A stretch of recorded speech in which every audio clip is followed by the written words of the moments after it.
Bismillahirrahmanirrahim. Assalamualaikum warahmatullahi wabarakatuh.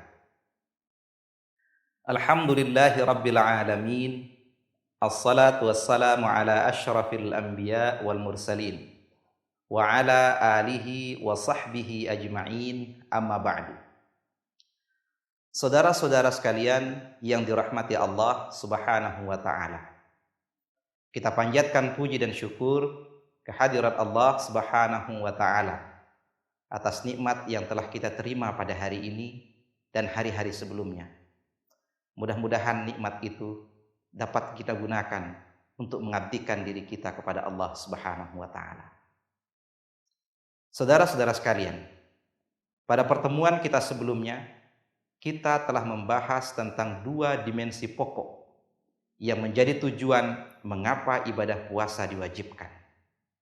Pertama, ibadah puasa harus melahirkan rasa takut kepada Allah Subhanahu wa ta'ala.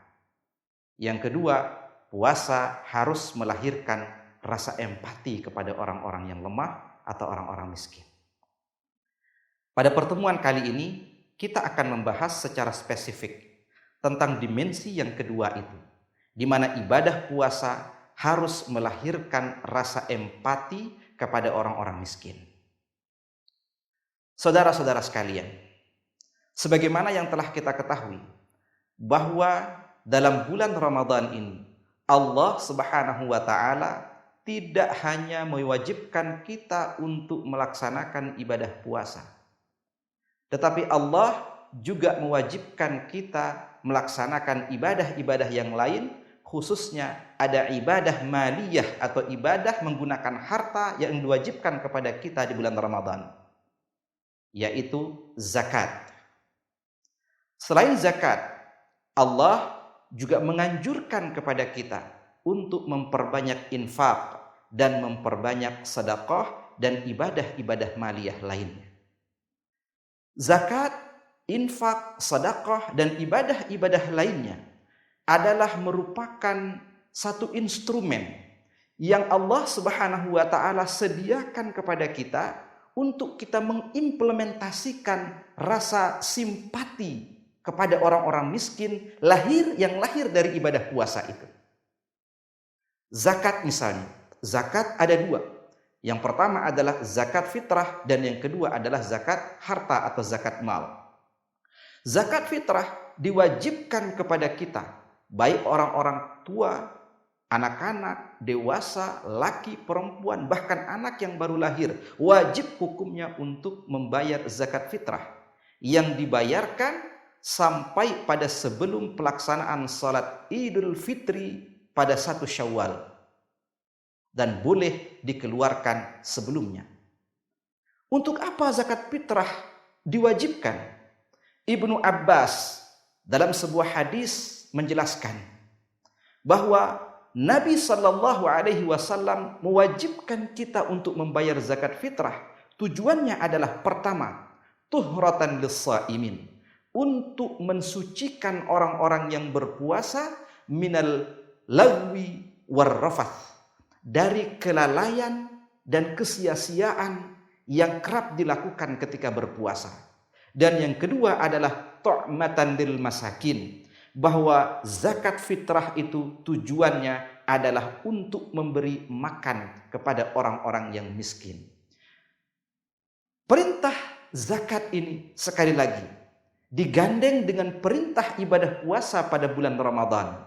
Dan ini menunjukkan betapa ibadah puasa sekali lagi memiliki hubungan yang kuat dengan pengentasan kemiskinan ataupun penguatan ekonomi orang-orang yang tidak mampu. Selain zakat fitrah, kita juga diwajibkan menunaikan zakat mal ataupun zakat harta yang diwajibkan kepada orang-orang yang memiliki kelebihan harta, entah itu harta perniagaan, harta pertanian yang harus dikeluarkan 5% atau 10% tergantung proses pengairannya. zakat peternakan, zakat rikas atau barang temuan yang harus dikeluarkan 1/5, dan lain sebagainya. Nah, saudara-saudara, zakat yang diwajibkan oleh Allah merupakan satu instrumen yang sangat luar biasa yang hanya ada dalam agama Islam. Tidak ada di tempat lain. Zakat boleh dikatakan sebagai asuransi sosial, jaminan sosial di mana preminya dibayar oleh orang-orang kaya, sedangkan pemanfaatannya hanya diberikan kepada orang miskin dan asnaf yang lainnya. Inilah hebatnya ibadah zakat atau ibadah maliyah.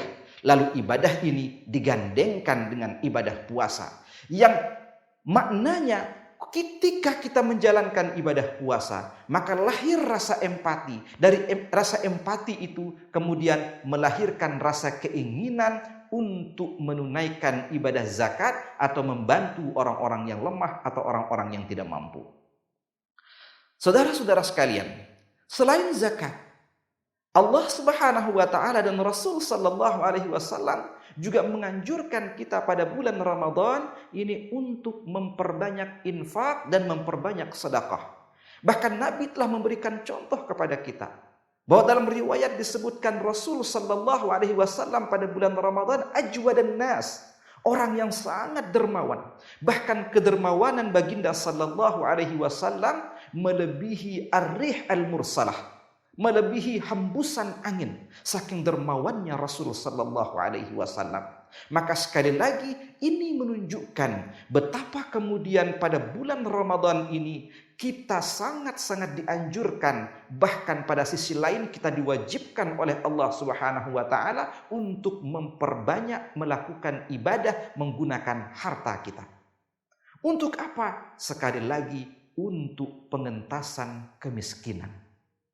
Maka bisa dibayangkan, andai orang-orang yang berpuasa benar-benar memiliki rasa takut kepada Allah Subhanahu wa taala. Dari rasa takut itu melahirkan rasa empati kepada sesama. Dari rasa empati itu kemudian dipraktekkan dalam bentuk mengeluarkan zakat, mengeluarkan infak, mengeluarkan sedekah kepada para amil. Maka bisa dibayangkan kemiskinan yang ada dalam agama Islam dapat diatasi dengan mudah dan dengan baik. Tapi persoalannya adalah seberapa besar dampak dari ibadah puasa itu melahirkan rasa takut kepada kita. Seberapa besar dampak dari ibadah puasa kita melahirkan rasa empati kepada orang-orang miskin. Oleh karenanya saudara-saudara sekalian, mari kita berusaha semaksimal mungkin. Kita berusaha sekuat tenaga untuk menjadikan puasa ini sebagai perantara untuk kita menguatkan ekonomi kita melalui perbanyak amal ibadah, terutama ibadah-ibadah berkaitan dengan harta. Mudah-mudahan kita dapat mengamalkan itu. Demikian saudara-saudara sekalian, mudah-mudahan apa yang kita sampaikan pada hari ini bermanfaat untuk kita semua.